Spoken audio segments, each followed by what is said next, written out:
There's a series of things that you want to be careful of when you're working with contractors. I have a complete list of them, and we're going to talk about them just briefly, as far as just be careful about these types of contractors so you don't get put into a bad situation. First one, be careful of contractors who are in more jobs than they can physically handle. How do you know there are more jobs than they can handle? Here's a simple rule. Most contractors can work, one crew can work on one house. That makes sense, right? So if they have 3 or 4 crews, which most contractors have no more than 4 crews, very, very few contractors have no more than 4 crews, okay? 1 crew per house is a good rule of thumb. You can't have 1 crew divided and working on 2 houses. So just simply ask your contractor, how many crews do you have? And if they say, oh, I have 3 crews, well then ask them, well, how many houses are you doing right now? If they're in 9 houses and they have 3 crews, you're gonna have problems with your rehab. 1 crew, 1 house. Very, very, very simple. Most contractors can only be in 4 houses. So if you know that they're not a big GC and they're not very, you know, they're cheap, but they're not super, super organized, but they're going to produce a good work for you, you're going in to hire them. What you're going to look at is how many houses are you in and how many crews do you have. If they're in 9 houses and they're only 1 GC with not a lot of organization and they don't have a brick and mortar, they don't have an office staff, you're going to come into a problem hiring that contractor. Contractors that are short-staffed internally. One way to know if a contractor is short-staffed internally is by calling their office line. If nobody answers, if they're working off of just their cell phone and they're running multiple jobs, those are some ways to know that they're short-staffed internally. Another way is if you call them and it takes them probably more than 4 hours to get back with you, you probably know that they're short-staffed. Think about it. If you're trying to call your contractor now and you have not hired them, think about what's going to happen when you try to hire them and they're not answering your phone call now. If they're not answering your emails right now, they are short-staffed, and you're going to have this continuously throughout the progress of your property. So this is something that I see a lot happen, and that is general contractors who actually work on their properties themselves. This is what typically happens. They go out, they are the bid writer. They go out and they write a bid for you. They also are at your property. Let's just say that you were in 2 houses, okay? They go to your one property, they're at your property, they're physically working on the job, they're physically managing their crew, so they are a project manager, they are also a laborer, and then you ask them to go out and rehab another house. Hey, I need a bid on this house. It's a foreclosure, I'm fixing to buy it, can you give me a bid on it? I want to make sure it's a good deal. So then he comes off of the job, he goes and he writes your bid. At your job he's currently working on, there's no project manager, and you lost at least 1 guy who is physically working on your property, so he can go and write another job. A lot of contractors work this way, and they have a lot of stress in their life, or they don't manage jobs properly because they're trying to be 3 positions, and that's actually 3 separate positions. You should have a project manager, you should have somebody working on the property, and you should have somebody writing your bids. And I guess there's actually a 4th person. That's the operations of the office itself. You know, somebody doing the accounting, somebody doing the paycheck, somebody answering the phone. If you have 1 guy doing all of these things, they're going to come into a time crunch where they don't have enough time to give you the service that you want as an investor. When you see a final clean on your bid, make sure that it includes your windows. Be careful that most final cleans do not include windows. If you want your windows in DFW, it's typically $10 to $12 for the inside and the outside of the window. That's a very common standard price, and it's actually like a niche trade. It seems like everybody in the world should be able to wash windows. That's not true. There's certain chemicals people use, there's certain squeegees people use, there's a certain way to do the windows. Could you have your cleaner go in there and clean them? Yes. I'm not saying don't do that, but it's not going to be as good if you hire like a professional window cleaning company to do the windows for you.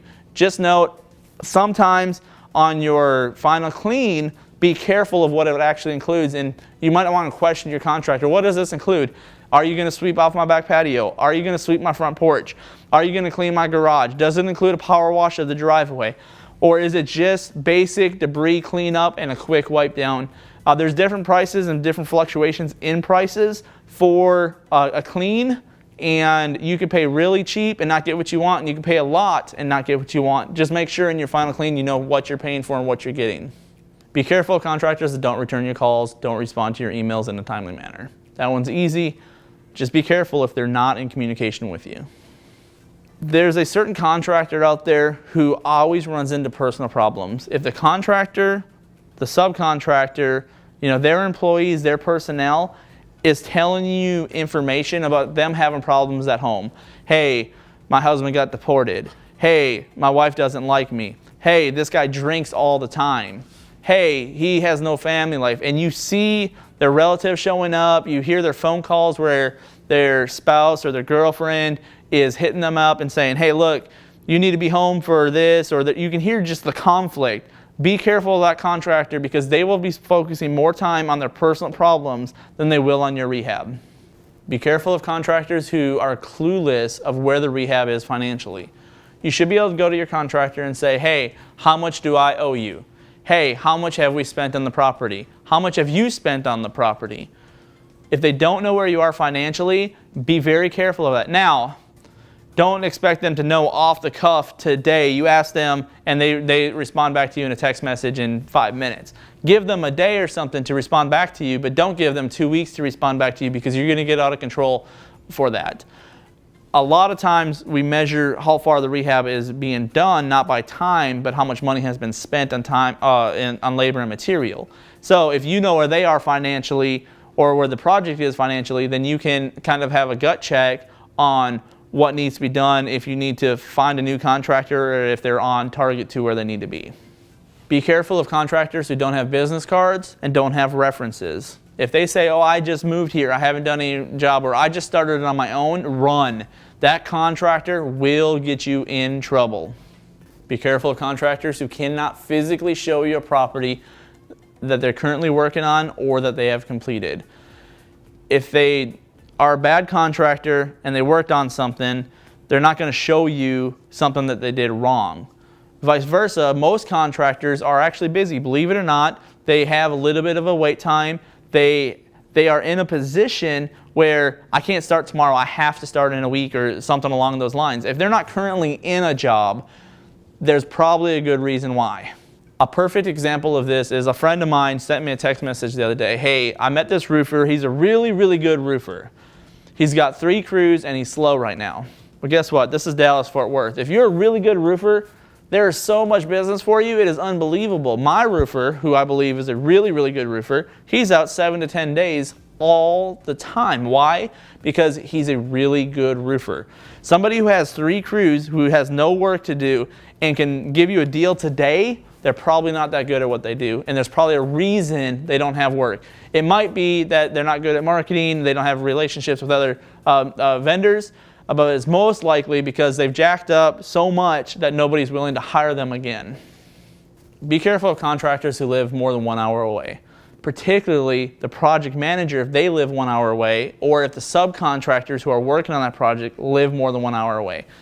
For example, let's just say that you had a plumbing problem and the neighbor calls and says, hey, I don't know what's going on, but water is flowing out of your house. Well, if your contractor lives 1 hour away, it's going to take him probably 2 hours to get there. He's going to have to put down his sandwich. He's going to have to kiss his daughter and say, sorry, I got an emergency. He's going to get his clothes on, his work outfit on. He's going to load up his truck with tools, and then he's going to drive and go shut off your water. In the meantime, your house has been flooding for a very long period of time.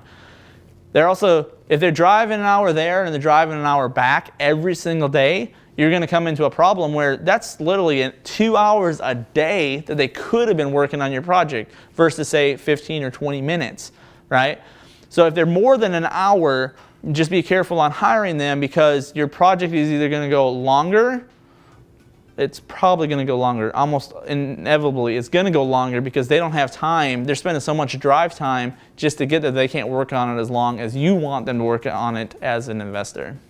Be careful of contractors who might know a guy, or I know a guy that does that. Knowing a guy that does that, hey, my neighbor does that, my brother does that. I'm very, very hesitant on contractors that hire their close relatives. Almost every experience, I'm going to say 90%, because there is a percentage that is good.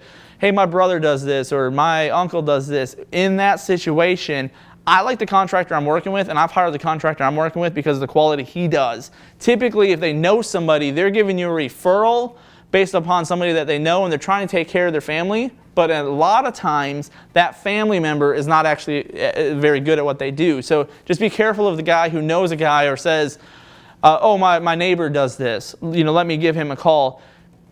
It goes back to the whole, you might not know his quality, you might not know what he's able to do. We find this a lot with painters. People say, oh, I know somebody that does, is a painter. Well, there's different quality of painters. There's painters for exterior, there's painters for interior, there's painters for just baseboard who specialize in oil base.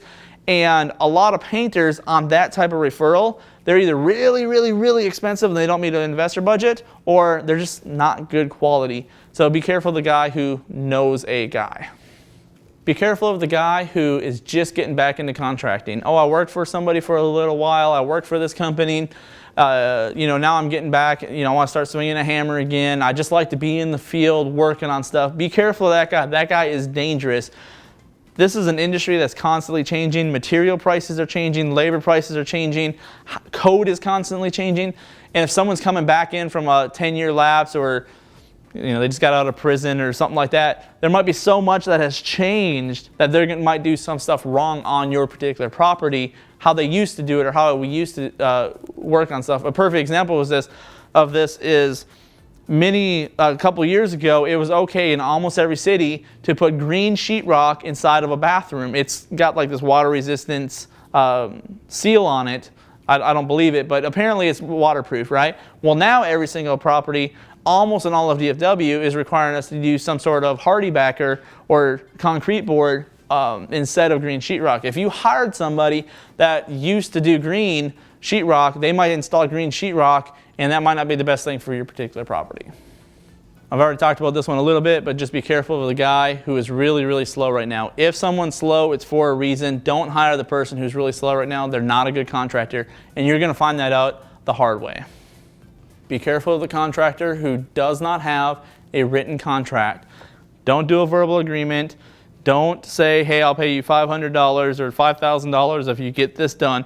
Put it in writing. It will save you so much. And if your guy that you're hiring doesn't have a way to formally present you an offer or formally say this is the type of work that we're going to do, then don't hire him. You're setting yourself up for trouble. These are the type of contractors that are known for stealing because you gave them money, you have nothing to fall back on, you have no recourse, you have no particular agenda, you have no accountability. Just don't hire somebody who doesn't have their paperwork straight.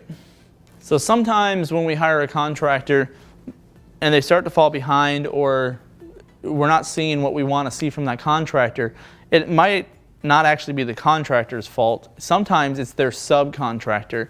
So just like all the things I've been talking about being careful for your contractor, be careful of those things if you see them in your subcontractor as well. If they start to have family problems, if you're realizing that their subcontractors are late, for example, let's just talk about a plumbing guy. If you're talking to the plumbing guy and he's like, hey, I have 17 jobs over the next 6 weeks, but your plumbing scheduled for 2 or 3. If yours is, or 2 or 3 days from now, if your job isn't one of his 17 jobs or in his play, think about what's going to happen when you start using your contractor who's going to employ that plumber who also has issues going on right now and can't manage the same workload. So all the same rules apply to your subcontractors or contractors that your contractors are hiring.